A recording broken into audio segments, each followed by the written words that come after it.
Tommy was only 8 when his family moved to Miller's Hollow. It was a small, quiet town, too quiet for Tommy. He missed his friends, his old school, the park with the squeaky swings.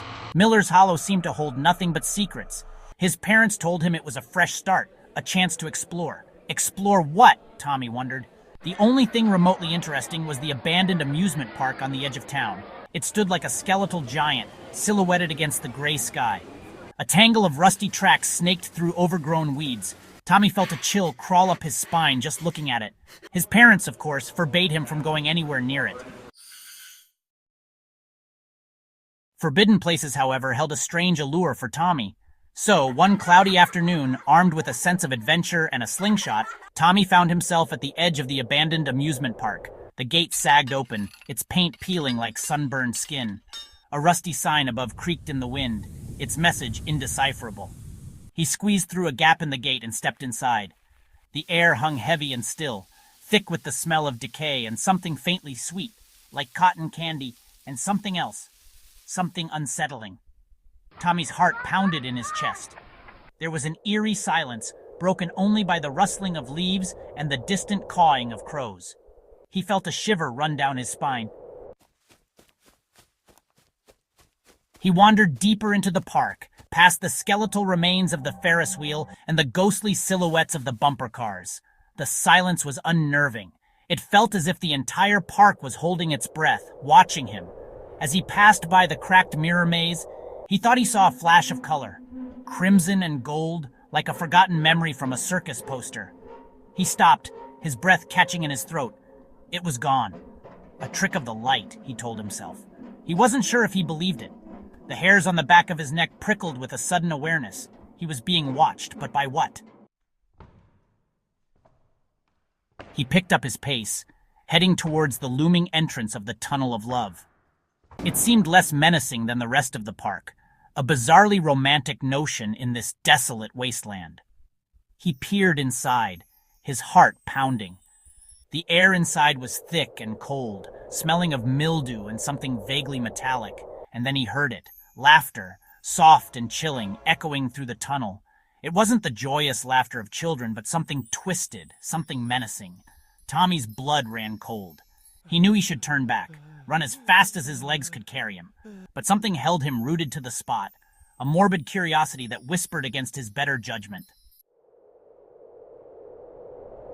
The laughter grew louder as he cautiously took a step inside the tunnel. The air grew colder, the metallic scent stronger. Shadows danced on the walls, cast by an unseen light source. He strained his ears, trying to make out the source of the laughter. It seemed to be coming from deeper within the tunnel, beckoning him forward. "Hello?" His voice came out as a shaky whisper, lost in the cavernous darkness. A cold gust of wind swept through the tunnel, carrying with it the faint scent of popcorn and decay. Tommy's heart pounded in his chest, his breath catching in his throat. He was sure he wasn't alone.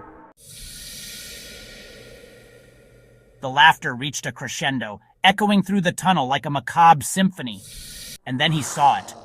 A figure emerged from the darkness, silhouetted against a flickering light. It was tall and thin, almost skeletal, with a shock of crimson hair and a grotesquely exaggerated white face. A red nose perched precariously on its face. Its painted smile stretched into a grotesque grin, revealing rows of sharp, pointed teeth. In its gloved hand, it held a bunch of brightly colored balloons swaying gently in the still air. A clown? Tommy stumbled back, his mind reeling in terror. The clown's grin widened, its eyes two black pits that seemed to devour the surrounding light. It took a step towards him, its movements jerky and unnatural. Tommy didn't hesitate. He turned and ran, his heart pounding in his chest. The clown's laughter echoed behind him, spurring him on. He could hear the clown's heavy footsteps pounding behind him, getting closer with each passing second. The tunnel seemed to stretch on forever, the exit a distant glimmer of light. His lungs burned, his legs ached, but he didn't dare slow down. He could feel the clown's presence behind him, its laughter a chilling soundtrack to his desperate flight. He burst out of the tunnel and into the fading light, the taste of freedom bittersweet in his mouth. He didn't stop running, not until he reached the familiar safety of his backyard. He collapsed on the grass, his chest heaving. his body trembling with exhaustion and fear. He didn't look back, but he could still feel the clown's eyes on him, cold and calculating. He snuck back into his house, the encounter seared into his memory. He didn't tell anyone about the clown. Who would believe him? Nightmares plagued his sleep, filled with the clown's chilling laughter and the echo of its heavy footsteps. He knew, with a certainty that chilled him to the bone, that he was not safe. Not entirely.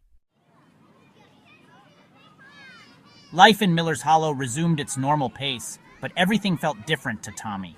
The silence was no longer peaceful but pregnant with unseen terrors. The shadows seemed to hold lurking figures, their laughter carried on the wind.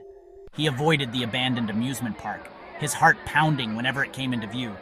He knew the clown was still there, lurking in the shadows, waiting. Tommy learned that every town has its secrets, some darker than others. And some secrets, he realized with a shudder, never stay buried. The question wasn't if the clown would return, but when. And next time, Tommy might not be so lucky.